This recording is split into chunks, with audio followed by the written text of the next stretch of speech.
घरच्या घरी बाजारात सारखी कुरकुरीत बिस्किटे बनवायची आहेत का? तर हा व्हिडिओ शेवटपर्यंत नक्की बघा.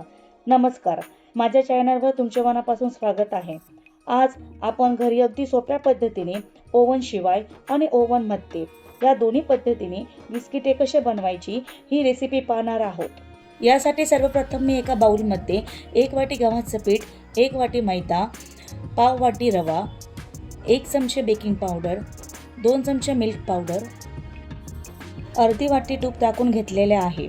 आता थोडे थोडे दूध टाकून हे सर्व मिश्रण मी व्यवस्थित एकत्र करून घेणार आहे.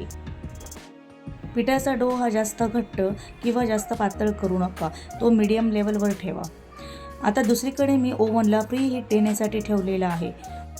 साधारणतः 10 मिनिटे मी ओव्हनला 150 ते 60 या टेम्परेचरवर प्रीहीट देण्यासाठी ठेवलेला आहे. आता दुसरीकडे मी ओव्हनच्या ट्रेला थोडासा तूप लावून बिस्किटे करण्यासाठी घेणार आहे. व्हिडिओ दाखवल्याप्रमाणे तुम्ही वेगवेगळ्या आकाराची त्याचप्रमाणे डिझाईनची बिस्किटे बनवू शकतात. इथे मी एक फोर्क घेऊन याची डिझाईन बनवलेली आहे. तुम्ही तुमच्या आवडीनुसार वेगवेगळ्या प्रकारची डिझाईन किंवा प्लेन बिस्किटे करू शकतात.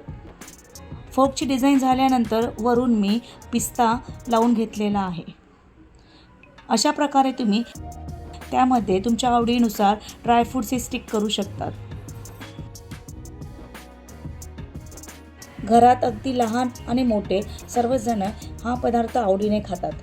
वरून आता मी शुगर कोटिंग करून घेतलेले आहे. शुगर कोटिंग हे ऑप्शनल आहे. तुम्हाला हवे असल्यास ते तुम्ही करा, नाही तर ती स्किपही करू शकतात. अशा प्रकारे शुगर कोटिंग झाल्यानंतर आता मी ओव्हनमध्ये हे बिस्किटे बेक करण्यासाठी ठेवणार आहे.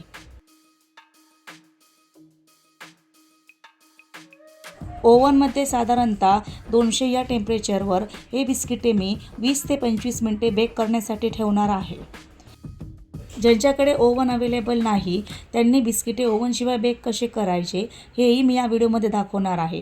यासाठी मी एका कुकरला प्रीहीट करून त्यामध्ये रिंग ठेवून व्हिडिओ दाखवल्याप्रमाणे एका भांड्यामध्ये बिस्किटे हे बेक करण्यासाठी ठेवलेले आहेत.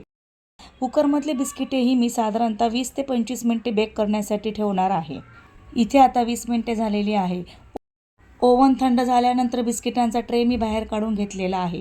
तुम्ही बघू शकता अगदी सुंदर असे बिस्किटे बेक झालेले आहे. आता कुकरमधले बिस्किटेही साधारणतः 20 ते 25 मिनिटानंतर खुसखुशीत आणि कुरकुरीत असे खाण्यासाठी रेडी झालेले आहेत. जर तुम्हाला हा व्हिडिओ आवडला असेल तर माझ्या चॅनलला लाईक आणि सबस्क्राईब करायला विसरू नका. धन्यवाद.